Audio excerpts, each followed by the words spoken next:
So Damon and Elena finally together. How's that going to play out? Plain sailing or not? I mean, I think that, I think you always have to be cognizant of the fact that it's the Vampire Diaries and people, you can't remain happy for too long in any one given scenario because then there's no conflict. But I think, it is cute to see them in their interactions together.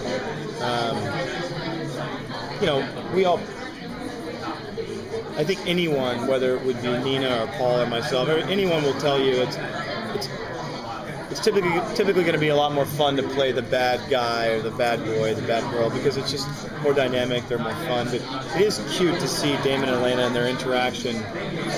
Damon's just smitten, he's in love, and it's cute, I mean, not to say he wouldn't rip your throat out.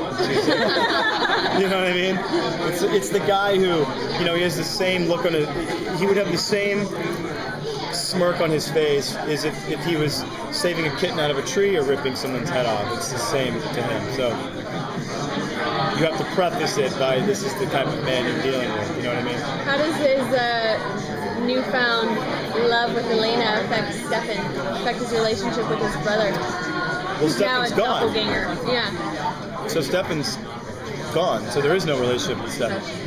So he doesn't make it out of the watery grave. Until further notice. Well, actually, one thing that's quite interesting about it, actually, is that the dynamic that now has changed by virtue of the fact that Stefan's gone, and that the Silas Silas is here now. I mean, it really does change the dynamic of the whole show, and we like that. I mean, I think, just to preface it again, as we're going into season 5 of a show, and usually these storylines have already been played out, and we're very fortunate right now because we have a new rejuvenated sense of coming into the show in season 5. The dynamics of the characters have changed quite a bit. We're also going back, from a production standpoint, we're extremely dialed in. The way we may have been season 1, we were flying by the seat of our pants, we were shooting the story, there were like little movies every week.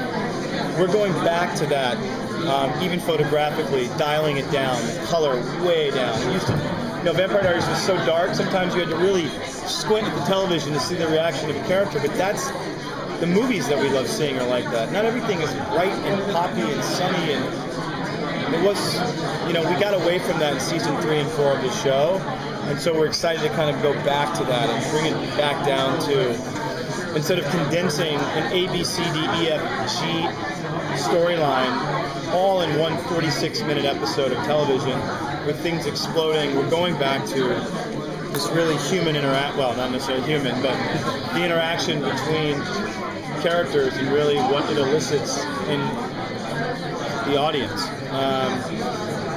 So we're digging it. So did I hear that Jeremy's moving in to the boarding house? Jeremy?